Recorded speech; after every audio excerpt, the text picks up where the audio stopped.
Assalamualaikum warahmatullahi wabarakatuh. Perkenalkan, saya Indah Kurnia dari Praktikum Fitokimia kelas C1 akan melakukan pembuatan simplisia biji dari tanaman jambu biji. Nah, ini untuk jambu biji yang telah dilakukan pengumpulan bahan. Jambu biji ini yang nantinya akan kita ambil bagian bijinya untuk dibuat simplisia. Untuk tahap proses yang kedua yaitu sortasi basah. Di sini buah jambu biji kita belah terlebih dahulu untuk memisahkan biji dari bagian yang lain. Sortasi basah juga berfungsi untuk memisahkan pengotor anorganik yang berasal dari luar seperti tanah atau kerikil, dan juga pengotor organik yaitu bagian tanaman lain seperti rumput atau bagian lain dari tanaman yang tidak digunakan. Bagian biji dipisahkan dengan bagian daging buahnya seperti ini. Jika sudah tidak ada bijinya, maka daging buah dapat disisihkan. Ini adalah bagian yang telah dipisahkan. Ini adalah daging buahnya, dan juga di sini adalah biji dari buah jambu biji. Namun dapat dilihat di dalam biji ini masih juga terdapat daging buah yang memang sulit untuk dipisahkan. Maka dari itu kita masih harus melakukan sortasi basah untuk menghilangkan daging buah yang terdapat pada biji tersebut sehingga diperoleh biji yang benar-benar terbebas dari bahan bagian tanaman yang lainnya. Nah, selanjutnya setelah diperoleh bagian biji saja dilakukan proses pencucian. Setelah diperoleh bijinya saja seperti ini, kemudian dilakukan proses penimbangan. Yang pertama adalah timbang dulu wadahnya. Berat wadahnya yaitu 202 gram. Kemudian kita timbang berat biji basahnya yaitu sebesar 68 gram. Kemudian kita lakukan pengeringan.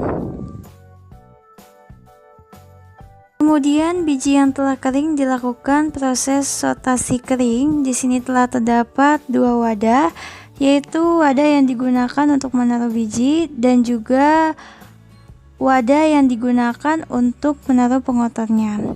Sortasi kering ini bertujuan untuk memilih bagian tanaman yang akan digunakan pada simplisia dari tanaman bahan yang terlalu gosong atau bahan yang rusak karena terkontaminasi.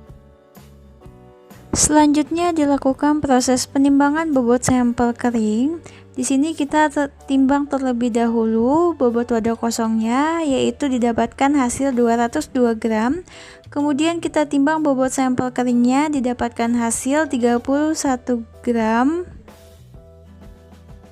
Proses selanjutnya yaitu pembuatan serbuk simplisia.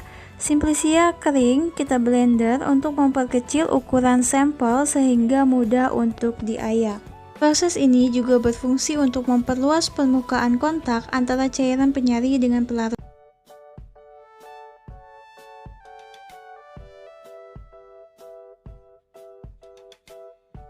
Setelah simplisia ini di blender, kemudian dilanjutkan dengan proses pengayakan. Proses ini berfungsi agar didapatkan ukuran partikel simplisia yang seragam.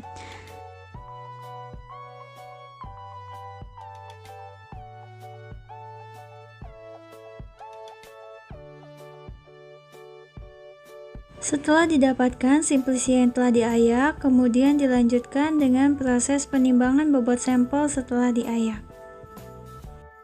Timbang terlebih dahulu bobot wadah kosong, yaitu didapatkan hasil 202 gram.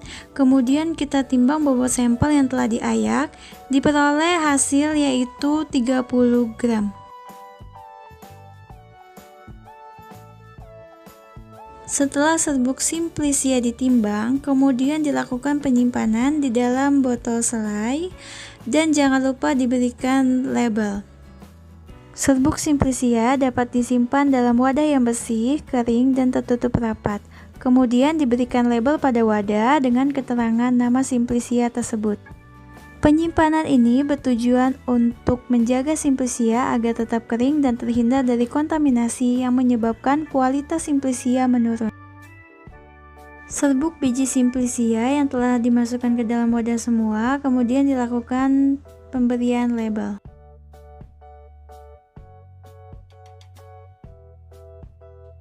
Nah, ini dia hasil simplisia dari biji buah jambu biji yang diperoleh yang telah diberikan label